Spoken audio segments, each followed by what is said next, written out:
Wanya checking in once again. This is gonna be a 3-part series. Yes, I'm gonna break this whole prediction down to 3 parts. Why? Is it kind of lazy that I'm doing that? No, I'm really trying to be considerate of y'all time. I don't want to make a 20-minute prediction videos, cause when every video I'm gonna touch on some key points, and like Paul Heyman say, these are not predictions, these are spoilers. So let's get started. The first match on the card, by the way, I'm doing from least important to the most important on the whole entire card. So first on the list, you guessed it, we got the WWE Women's Money Bank Contract match. Now this match, I think over the years, well, it ain't been around that long, but for the years that it's been around, it ain't been no real good build up, and it's not really interesting. I don't really care who win the match. A lot of people is pointing at Bayley winning the match. I know originally Sasha Banks was supposed to get the spot before she quit. I'm not saying that in no hate way.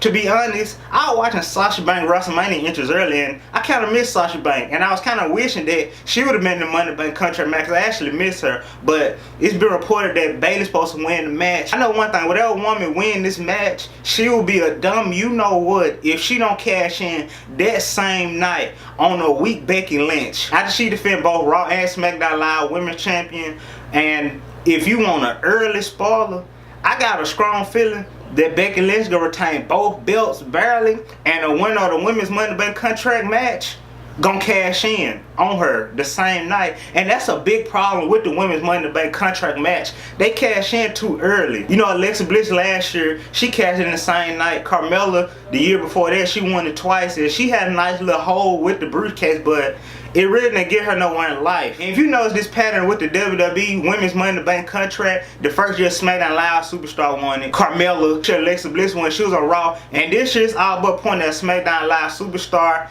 Bayley is gonna win this year's Women's Money in the Bank. Now that that's out the way, next up we got the Cruiserweight Champion. Tony's defending his belt against Daivari. Whatever that dude's name is, Daivari. I always think of the other dude, Daivari. This guy, I'm gonna put the picture up. But you know that guy I'm talking about. And I got a strong feeling them cats are related, but in any case, the Cruiserweight division is never interesting to me. And if you want to be brutally honest, the Cruiserweight division been dead since Enzo. And I can really drop the mic, pipe bomb moment. Vince McMahon, Enzo Moore was the best thing you lost in recent years. That's been brutally 100. Enzo was the best Cruiserweight champion ever. He probably couldn't wrestle as good, but merchandise and on that microphone, Enzo was a god, and they need to bring back Enzo. But as far as that match, of course Tony needs gonna win. Again, it's repetition, repetibility. The act of doing the same shit over and over again. WWE, you're guilty. Whenever Superstar win a Cruiserweight champion, they defend it 3 or 4 times, and at a big pay-per-view, they lose it.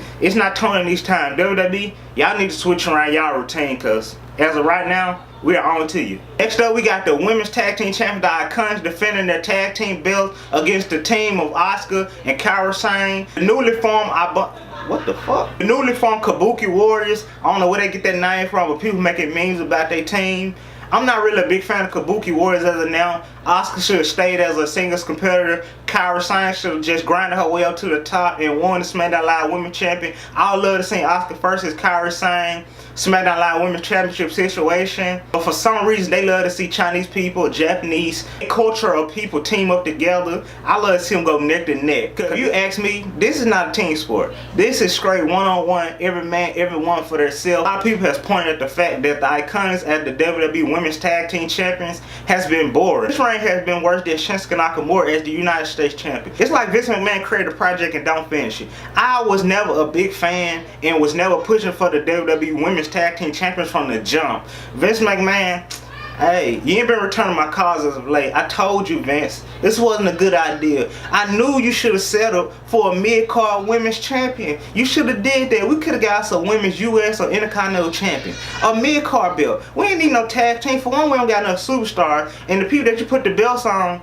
they're not interesting. When Sasha Banks and Bayley had the belts, they didn't really have no competition. When they first presented the belts, they was red hot. but now they're just red nothing. For a moment, I forgot that the Icons were even the champions. And it's not even so much of their performance in the ring, it's their performance on the microphone. Their promos are 9 stars out of 10, but their voice is just quite frankly annoying. Same with Asuka, same with Becky Lynch. It's not their performance in the ring, it's their voices, again, for crying out loud. You can't understand nothing they be saying, and then they say the same stuff over and over. And like I say, I love the Iconics, but this reign, it must come to an end, and I got a strong feeling that Asuka and Kairi Sane, the Kabuki Warriors, it's gonna put an end to that. With that being part 1 of my Money in the Bank predictions, well, spoilers, make sure y'all stay tuned so y'all get part 2 and 3 uploading those pretty soon. So make sure y'all be on the alert, hit that bell notification so you don't miss it. Make sure you like this video, make sure you subscribe, super kick the subscribe button, comment down below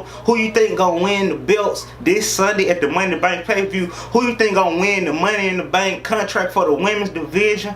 Make sure you again hit the bell so you can be a part of the Wanyaworld community. Hey, I'm gonna be back at y'all real soon, so hey, stay tuned.